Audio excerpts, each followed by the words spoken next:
Hello everyone. In this Thinkcentral how-to video, I'm going to be going over the Tier 2 and Tier 3 resources that are available in Thinkcentral to help support your students who are below grade level.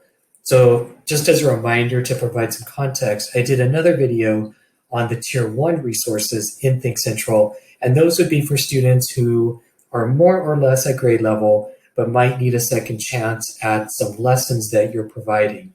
The Tier 2 and Tier 3 resources would be for students who need additional instruction in order to accelerate their learning and catch up to meet grade level standards. Now, before I dive into that and show you the resources, let me just share with you one document that I find very, very valuable when I'm providing interventions for the students that I work with. This is a list of the recommendations from the California framework for working with students who are struggling in mathematics.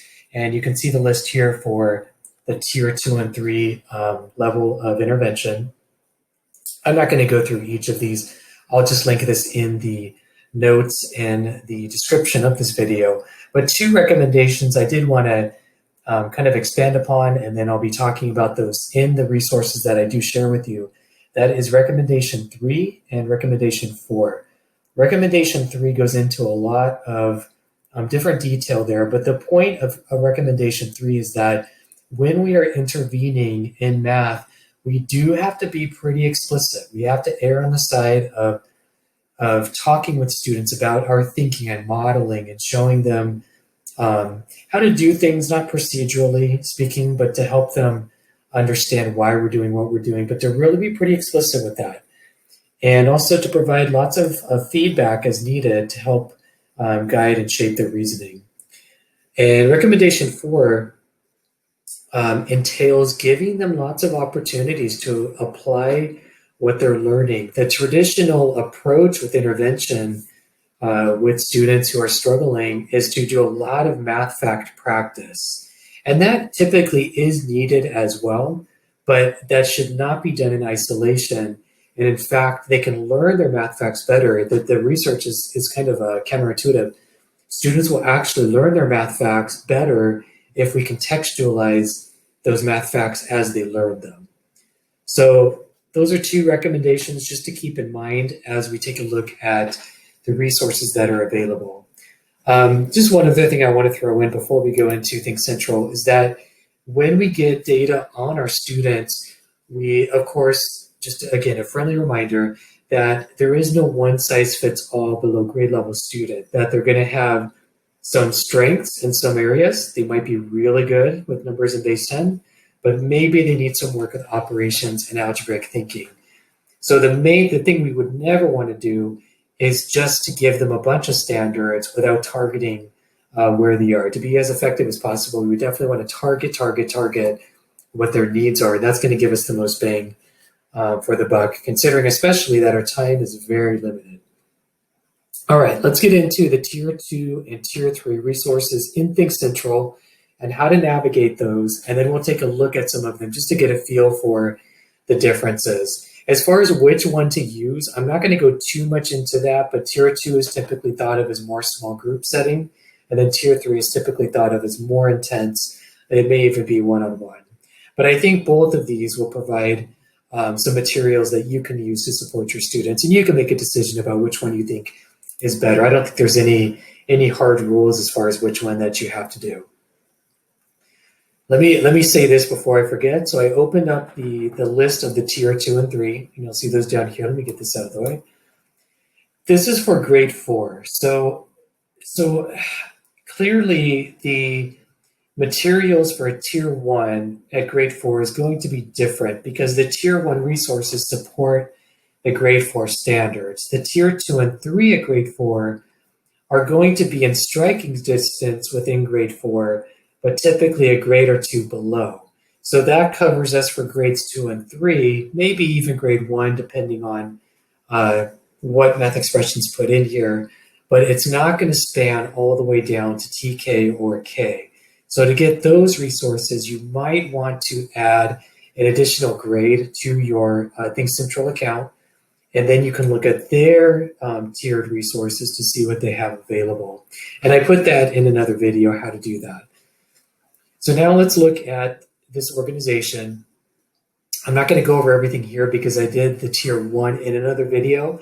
I just want to point out that tier 2 is here, and then tier 3 is here. And then I'm going to come back to this intro to show you something there. So let's go ahead and take a look at what's available. So you got the tier 2, let me go back to my directory, and then tier 3. One weird thing that they did in their table of contents is that it looks like that the tier 2 resources are all here, and then you would also find the tier resources all here in the same PDF. That is not the case. This is the tier 2 PDF. You'll only find the tier 2 resources in this PDF. Same thing, this is the tier 3. It looks identical, which is kind of confusing, but you just kind of have to get used to it.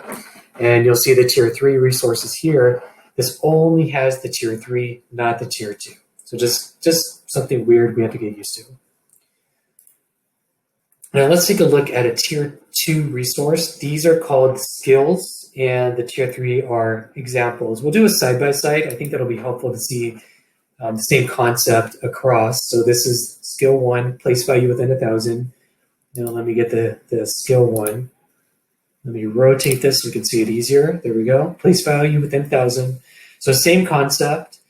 And I'll just let you do kind of a quick visual scan of the differences that you notice.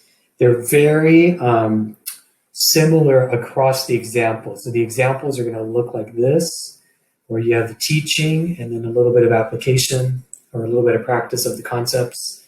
And then same thing with the tier 2. You'll have the kind of guided practice and then some practice there.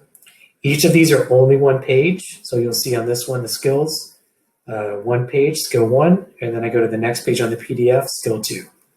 Same thing on the examples, they're just one page.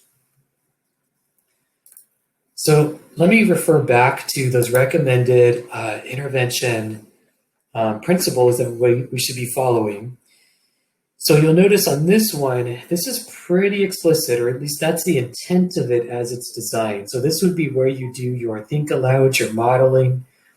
This might be where they do some guided practice with you, and then you can provide feedback. Again, feedback is a powerful part of recommendation 3.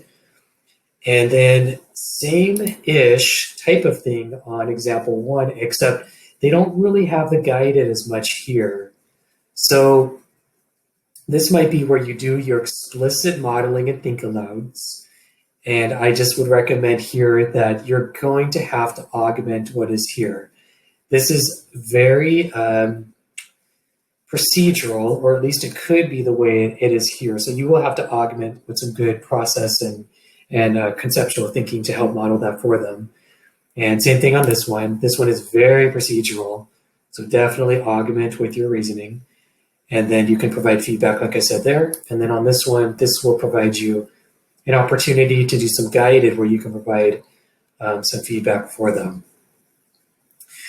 So that's the way they look, and they look really similar for each type. So this is the skill number 1. Let me just kind of skim down here.